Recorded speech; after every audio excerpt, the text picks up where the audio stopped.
question, yeah? And in this particular video, I really want you to bring your imaginations to work. Okay? So, you're a house owner. Imagine this. You're a house owner. You have a house manager.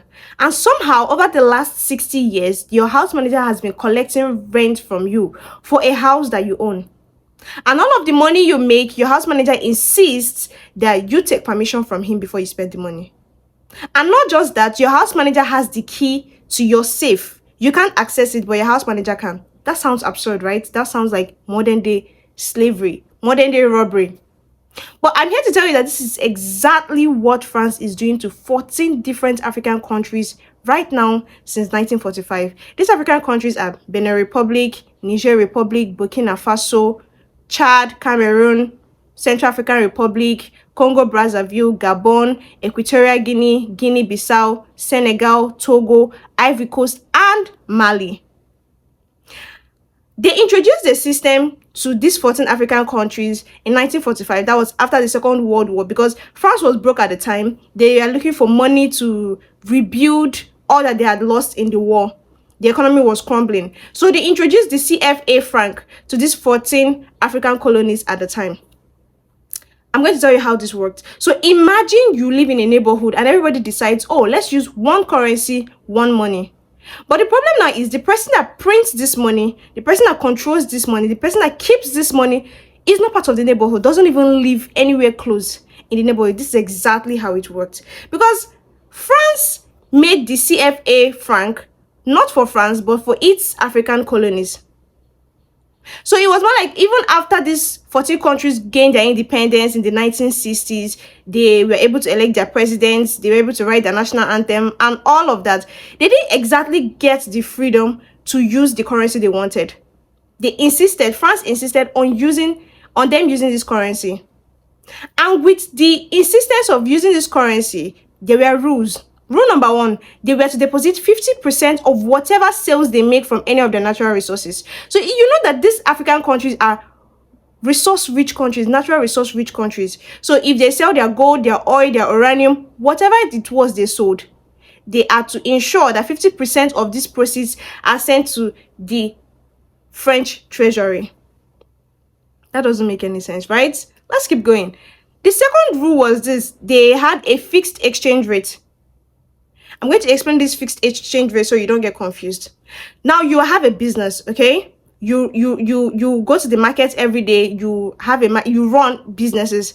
So if at the end of the day you are able to sell, let's say 50 bags of rice at the end of the day, it is someone else that tells you how much your money is worth.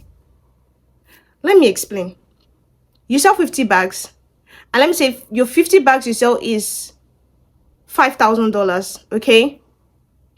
Even on the days you sell 100 bags, your money is still worth $5,000 to the strangers. That is exactly what it's like. So whether the economy is, whether they double production, whether these 14 African countries double production or not, their money is worth whatever France tells them it is. It is the value that France gives them. That is what their money is worth. And then rule number 3 was the printing rule. This CFA franc was not printed in any African country. It was printed in France, in a small town called Chamalières. So it was more like these 14 African countries were ordering money, their own money, the money they used to buy books, buy clothes, shoes, whatever it was, run their businesses. They were ordering their money from France. Now, I'm going to tell you how this played out in real life.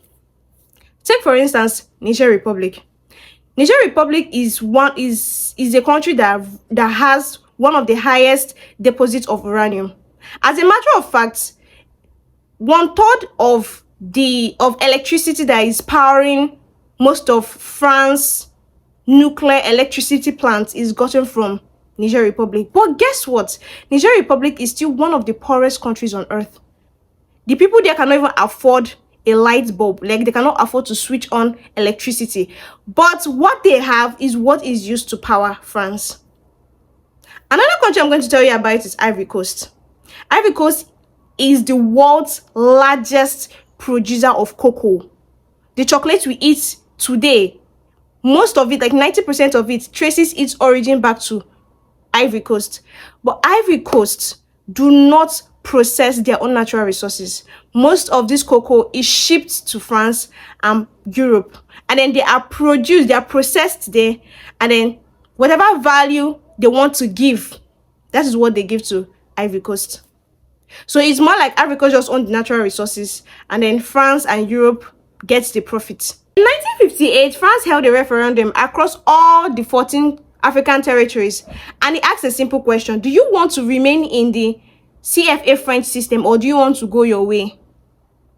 All the African territories voted to stay except Guinea. Guinea's president at the time, Sekou Touré, stood up and said, "We prefer poverty in freedom than riches in slavery." And this single statement hurt France so much that within days it responded. First, it pulled out all of its citizens, doctors, engineers, government officials, teachers, over 4,000 people, gone. And then all the things it couldn't take back with them, they destroyed it. They destroyed government records. They destroyed hospital equipment that they used to work in. They killed cows. They smashed food stores. They removed telephones from the walls. They went as far as removing light bulbs from their sockets. And to every other African country that was watching, the message was very clear. This is what happens when you say no to France. I mean, look at what happened to Thomas Sankara. He refused IMF loans. He refused foreign aids. And he died in 1987. The patterns are very similar. Look at the same thing that happened to Patrice Lumumba of Congo. He simply said, Congolese natural resources should benefit the Congolese people. And within 67 days in office as prime minister, he died. So it's more like for every African leader that goes a little bit further from France's interest, something happened to them. But then France doesn't see it this way. France has an argument. In her defense, she said, oh, we provide these countries with stability. Because of the stability in their currencies, foreign investors are coming to invest. Foreign companies are coming to invest in their country. We make sure that there is stability, the inflation is very low, and all of that. But then, stability without growth, it's not okay. Because yes, you provide stability, but these countries are still poor. As a matter of fact, 9 out of these 14 countries remain the poorest on earth. In 2023, something shifted.